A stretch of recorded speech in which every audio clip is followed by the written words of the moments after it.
उनकी जमानत की याचिका हाई कोर्ट में डाली गई थी, लेकिन हाई कोर्ट ने उसे खारिज कर दिया। तरह से बीजेपी जो है वो लोकतंत्र विरोधी, और पार्टी चलाने के लिए पैसा तो चाहिए ही। अब देखिए आगे क्या होता है।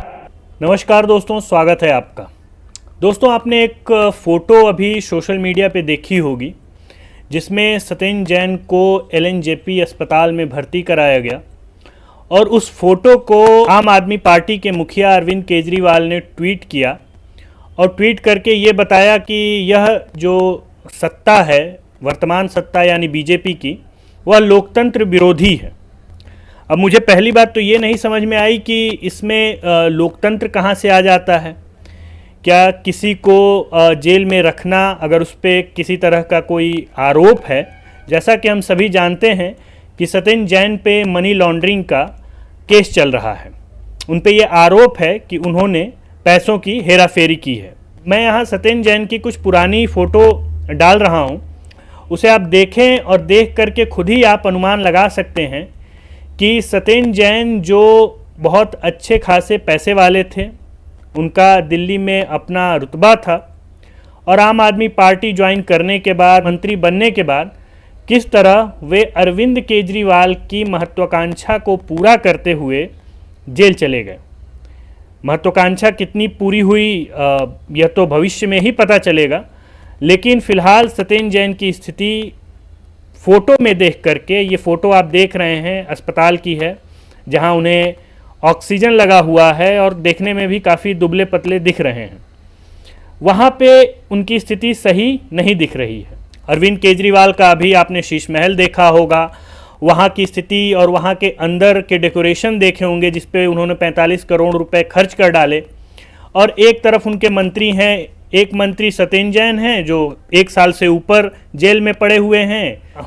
उनकी जमानत की याचिका हाई कोर्ट में डाली गई थी, लेकिन हाई कोर्ट ने उसे खारिज कर दिया।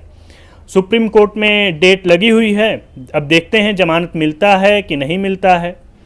दूसरी तरफ उनके नंबर 2 के नेता कहे जाने वाले मनीष सिसोदिया भी जेल में ही हैं।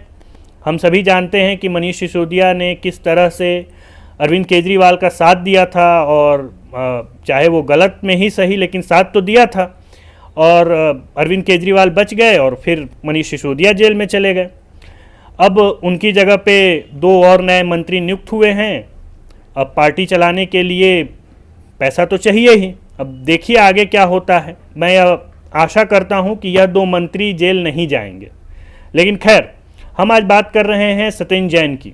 तो सत्येंद्र जैन की फ़ोटो को अरविंद केजरीवाल ने ट्वीट किया है और ये बताने की कोशिश की है कि किस तरह से बीजेपी जो है वो लोकतंत्र विरोधी है। बीजेपी तानाशाह हो गई है और बीजेपी द्वारा किया गया कृत्य अरविंद केजरीवाल भोग रहे हैं। अब मुझे ये बात नहीं समझ में आ रही कि सत्येंद्र जैन मंत्री थे, मनी लॉन्ड्रिंग के केस में फंसे थे, जेल में हैं, सेहत खराब है, मनी लॉन्ड्रिंग का पैसा कहाँ गया ये आपको पता होगा। और उस पार्टी का मुखिया कौन है?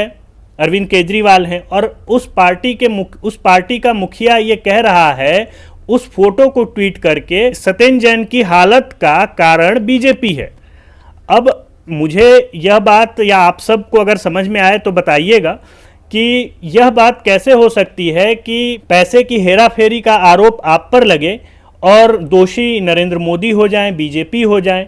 उनकी दिक्कतें और हो सकती हैं, उनकी अपनी कमियां हो सकती हैं, आप उस पर बात कर सकते हैं, लेकिन अपने ही मंत्री की फ़ोटो ट्वीट करके सहानुभूति बटोरना और उसे राजनीतिक द्वेष के लिए इस्तेमाल करना, यह कहीं से शोभनीय नहीं है।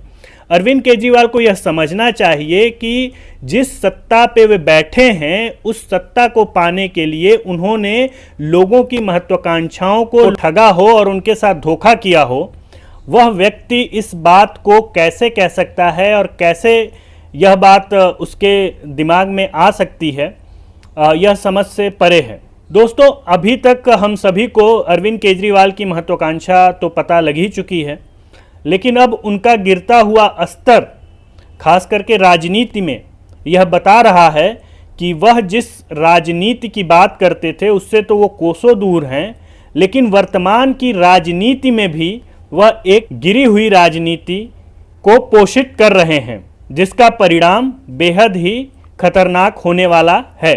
दोस्तों, यह वीडियो आपको कैसा लगा कमेंट करके ज़रूर बताएं और अगर अच्छा लगा तो अपने दोस्तों को शेयर करें। तब तक के लिए नमस्कार।